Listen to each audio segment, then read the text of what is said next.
చందమామ కథ. కొండెగాడు. బ్రహ్మదత్తుడు కాశీరాజ్యాన్ని పరిపాలించే కాలంలో బోధిసత్వుడు మగధ దేశంలోని ఒక గ్రామంలో మాగుడనే ఒక క్షత్రియ కుమారుడిగా జన్మించాడు. ఆ గ్రామంలో 30 గడప ఉండేది. గ్రామ వ్యవహారాలు చర్చించటానికి 30 ఇళ్ల మగవాళ్ళు రచ్చపట్టులో సమావేశమవుతుండేవారు. ఈ గ్రామస్తులు నీతి నియమాలు లేనివాళ్ళు. దొంగతనాలు, హత్యలు మొదలైనవి చేసి లంచాలతో గ్రామాధికారుల నోరు మూస్తుండేవాళ్ళు. ఈ రచ్చపట్టుకు ఆలనా పాలన లేదు. చెత్త చెదారము ఉండేది. ఇది చూసి మాగుడు తన కోసమని కొద్ది మేర శుభ్రం చేసుకున్నాడు. కానీ ఆ ప్రదేశాన్ని మిగిలిన వారిలో ఎవరో కాజేసి స్వంతం చేసుకున్నారు. మాగుడు మరొక జాగా శుభ్రం చేసుకున్నాడు. దాన్ని కూడా ఇంకెవరో ఆక్రమించుకున్నారు. ఈ విధంగా మాగుడు ఓపికతో రచ్చపట్టంతా శుభ్రం చేశాడు. ఆ తర్వాత అక్కడ నీడగా ఉండేటందుకు ఒక పందిరి వేశాడు. ఇందువల్ల గ్రామస్తులందరికీ చాలా సుఖం చేకూరింది. మాగుడి ప్రవర్తన 30 ఇళ్ల మగవారిని ఆకర్షించింది. వారంతా అతని నాయకత్వం ఆమోదించి గ్రామ సేవలో నిమగ్నులయ్యారు. అందరూ కలిసి సమావేశాల కోసరం ఒక పెద్ద మందిరం నిర్మించి తాగేటందుకు నీరు కూడా ఏర్పాటు చేశారు. అది మొదలు వారు మాగుడి వద్ద పంచశీలాలు నేర్చుకుని సద్వర్తనులై మెలగసాగారు. వారు రోజు రహదారులు చదును చేసేవారు. వచ్చే పోయే రథాలకు అడ్డంగా ఉండే చెట్ల కొమ్మలను నరికేవారు. గుంటలు పూడ్చేవారు. చెరువులు తవ్వేవారు.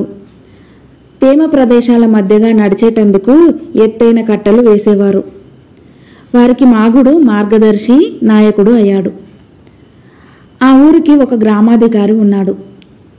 ఊళ్ళో ఉండే యువకులు తాగుబోతులుగా, జూదరులుగా, హంతకులుగా, నీతిమాలి ప్రవర్తించుతూ ఉన్న కాలంలో ఈ అధికారి సందు దొరికినప్పుడల్లా లంచాలు లాగి లంచాలు ఇవ్వని వారికి జరిమానాలు వేసి పుష్కలంగా సంపాదించాడు.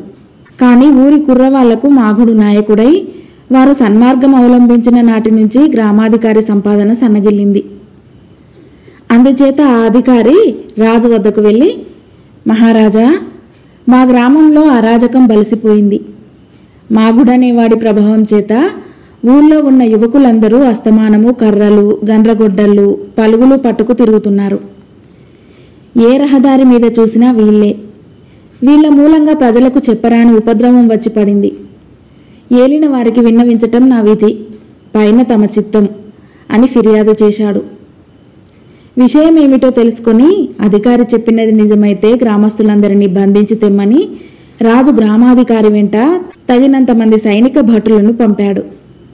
వారు గ్రామంలోకి రాకముందే మాగుడు, అతని అనుచరులు వారికి రహదారిపై కనిపించారు. ప్రతి ఒక్కరి చేతిలోనూ కర్రో, పలుగో, గొడ్డలో ఉన్నది. మారుమాట లేకుండా సైనిక భటులు వారందరినీ పట్టుకొని పెడరెక్కలు విరిచికట్టి రాజుగారి ఎదుట హాజరు పెట్టారు. రాజు వాళ్లను, వాళ్ళ చేతుల్లో గల ఆయుధాలను చూసి వాటిని వాళ్ళు గ్రామసేవకు వినియోగిస్తున్నారని గ్రహించలేక గ్రామాధికారి చేసిన ఫిర్యాదు రుజువైనట్టే ఎంచాడు. అందుచేత ఆయన వారిని విచారించకుండానే ఏనుగు పాదాల కింద ఈ దుర్మార్గులను తొక్కించి చంపించండి అని ఉత్తర్విచ్చాడు. మాగుణ్ణి, అతని అనుచరులను తొక్కించటానికి గాను పట్టపు ఏనుగును అయత్తం చేసి తెచ్చారు. అది వారికి కొంత దూరంలోకి వచ్చి ఆగి బెదిరిన దానిలాగా వెనక్కు తిరిగి పారిపోసాగింది. మరొక ఏనుగును తెచ్చారు. అది అలాగే పారిపోయింది. ఈ వార్త రాజుకు అందింది. మూఢుడైన ఆ రాజు వాళ్ళ శరీరాల మీద తాయెత్తులు, రక్షరేకులు ఉండి ఉంటాయి. అందుకే ఏనుగులు వాళ్ళని సమీపించలేకపోయాయి. వాళ్ళను పరీక్షించి అటువంటివి ఏమైనా ఉంటే విప్పి అవతల పారేసి మళ్ళీ ఏనుగులను పంపండి అని భటులను ఆజ్ఞాపించాడు. కానీ ఎవరి వంటి మీద ఒక్క చిన్న తాయెత్తు కూడా లేదు. ఈ సంగతి విని రాజు, ముద్దాయిలను నా వద్దకు పంపండి అన్నాడు. మాగుడు మొదలుగా గల 30 మంది రాజు ఎదుట హాజరయ్యారు. ఏనుగులు మిమ్మల్ని తొక్కటానికి ఎందుకు భయపడ్డాయి? మీరేదో మంత్రాలు చదువుతూ ఉండి ఉంటారు, నిజమేనా? మీకేమైనా మంత్రాలు వచ్చునా అని రాజు వారిని ప్రశ్నించాడు. ఆ ప్రశ్నకు మాగుడు ఈ విధంగా సమాధానం చెప్పాడు. మీరన్నది నిజమే మహారాజా. మా దగ్గర గొప్ప మంత్రం ఉన్నది. దాన్ని మించిన మంత్రం ప్రపంచంలో మరి లేదు. ఏమిటా మంత్రం అని అడిగాడు ఆత్రంగా రాజు. మాలో ఒక్కరు కూడా జీవహింస చేయరు. ఒకరివ్వని వస్తువు తీసుకోరు, తప్పుడు ప్రవర్తనలకు దిగరు, అబద్ధాలాడరు. మేమెవరము మత్తు కలిగించే పదార్థాలు తాగము. మేము జీవులను ప్రేమిస్తాము, భూతదయ ఆచరిస్తాము. మేము దానాలు చేస్తాము, దారులు బాగు చేస్తాము, చెరువులు తవ్వుతాము, సత్రాలు కడతాము. ఇదే మా దగ్గర ఉండే మంత్రం, ఇదే మా బలం అన్నాడు మాగుడు. ఇది విని రాజు నివ్వెరపోయి, ఇదేమిటి, మీరు దారులు కాస్తారని, మీ దగ్గర ఉండే ఆయుధాలతో ప్రజలను భయపెట్టి డబ్బు దోచుకుంటారని విన్నానే, అవేమీ నిజం కాదా అన్నాడు. మీరు ఇతరులు చెప్పినది విని నమ్మారు గాని నిజానిజాలు విచారించలేదు అన్నాడు మాగుడు. మీరు పలుగులతో గొడ్డళ్లతో మా భటులకు దొరికారు, అందుచేత విచారించటం అనవసరమనిపించింది అన్నాడు రాజు మరింత ఆశ్చర్యపడుతూ. అవి మేము వినియోగించే సాధనాలు.